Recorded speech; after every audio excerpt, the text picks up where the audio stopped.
Mga kabombo at mga ka-Star Nation, natuloy pa rin ang Tri-Committee hearing dyan sa mababang kapulungan ng Kongreso at itong mga miyembro nga ng naturang lupon ay pinagsusumiti ng kanilang Statement of Assets, Liabilities and Net Worth bilang batayan na hindi sila bias doon sa kanilang investigasyon kaugnay ho ng manumalyang flood control projects. At alamin pa natin ang ibang mga kaganapan dyan. May pagulat si Bombo Anali Soberano.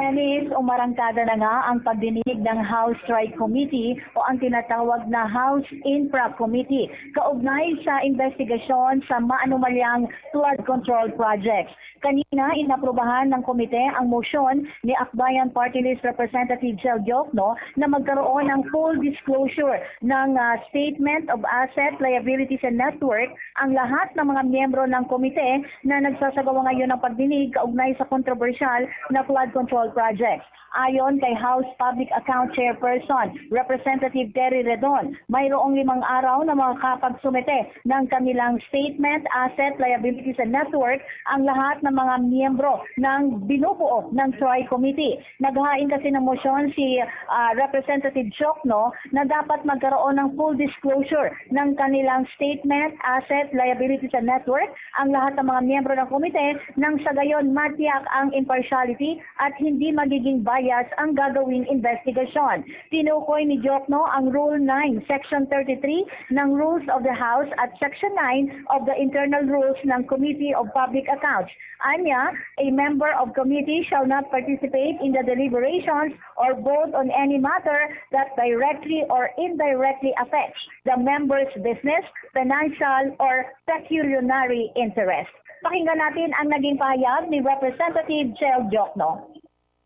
Or vote on any matter that directly or indirectly affects the member's business, financial, or pecuniary interest. These rules are in line with Section 9 of Republic Act 6713, Code of Conduct of Public Officials, which provide that a public official or employee shall avoid conflicts of interest at all times. These rules are also aligned with Article 6, Section 12 of our Constitution, which requires all members. Samantala, sa panig naman ni mamamayang Liberal Party List Representative Leila De Lima na awkward kung pangungunahan ng Kamara ang investigasyon, lalo na kung ito ay mayroong conflict of interest. Hindi pabor si De Lima sa ikinakasang pagdinig ngayon ng House Infra Committee. Tanong naman ni Representative De Lima, tama ba na pangunahan ng Chamber ang investigasyon gayong may mga miyembro ng Kamara ang posibleng sangkot sa maanumalyang proyekto? Pakinggan naman natin ang naging panig ni Representative Leila De Lima. The point of order raised by Representative Diokno, indeed, is very clear in the Constitution and even in the rules that there has to be disclosure of any possible conflict of interest, any interest in business interest, financial interest of any member of this committee. But I am raising a more fundamental question, if I may, because this is also something like, it's a prejudicial question actually. Thank you very much, Mr. Chair, my dear colleagues. During the Samantala, sa pagdinig ngayong araw, 16 na mga contractors ang inimbitahan. Subalit 11 lamang ang present, 5 ang absent. Ito ang Royal Crown Monarch, Sims Construction Building, Alpha and Omega, St. Timothy at Wawaw Builders. Hindi naman dumalo sa pagdinig ang kontrobersyal na kontratista, ang mag-asawang contractors na sina Sara at Curly Vizcaya. Dahil dito, pinasubpina ni Manila Representative Joel Chua ang mga contractors na hindi sumipot ngayong araw. Bagamat nagbitiw na rin sa pwesto, inimbitahan pa rin ng komite itong si dating Department of Public Works and Highways Secretary Manuel Bonoan.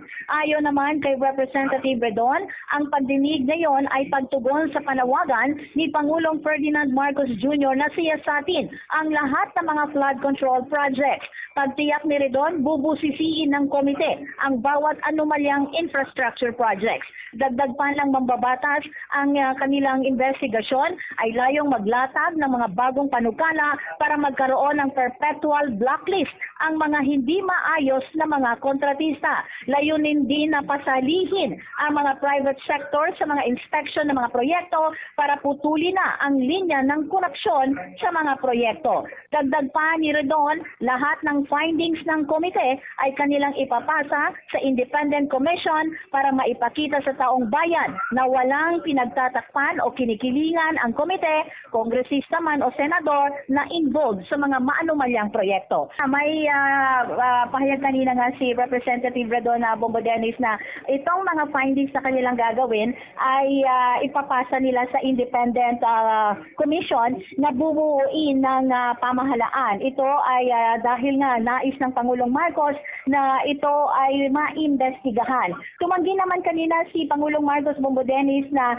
kumpirmahin kung kasama nga ba si Baguio City Mayor Benjamin Magalong sa buuing itong Independent Commission na siyang mag-iimbestiga. So sa ngayon, Bombo Dennis, nagpapatuloy ang pagdinig ng House Infra Committee dito sa Kamara. Okay, Bomboan.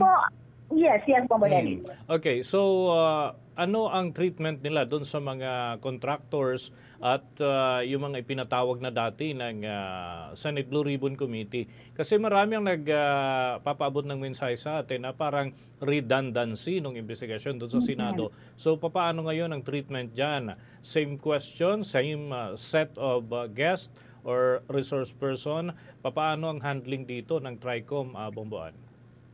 Oo nga, Bombo Dennis, no? Kasi nga, ito na, uunahin ko nga muna, no? Yung parliamentary manifestation ni Representative Leila de Lima, dahil nga sabi niya, awkward or parang hindi tama na magkakasan ng investigasyon ang Kamara, lalo at may conflict of interest ito. Pero gayon pa man, dahil gusto ng Kamara na magkaroon ng impartiality at talagang makikita na walang kinikilingan, walang pinapanigan, ay kanilang nagmotion ang isa sa mga miyembro na ilabas ang kanilang statement, asset and liabilities. So basically, Bombo Dennis, ang takbo ng pagdinig na ito ay parehas din sa Senado dahil ang mga inimbitahan naman ay pareho din, no? Yung 16 na mga kontratista na involved sa gross and substandard na mga flood control projects ay inimitahan naman dito sa Kamara. So yun ang magiging flow ngayon, Bombo Dennis. Pero yun lang, ang pagkakaiba lang ngayon dahil nga nire-require ngayon ng komite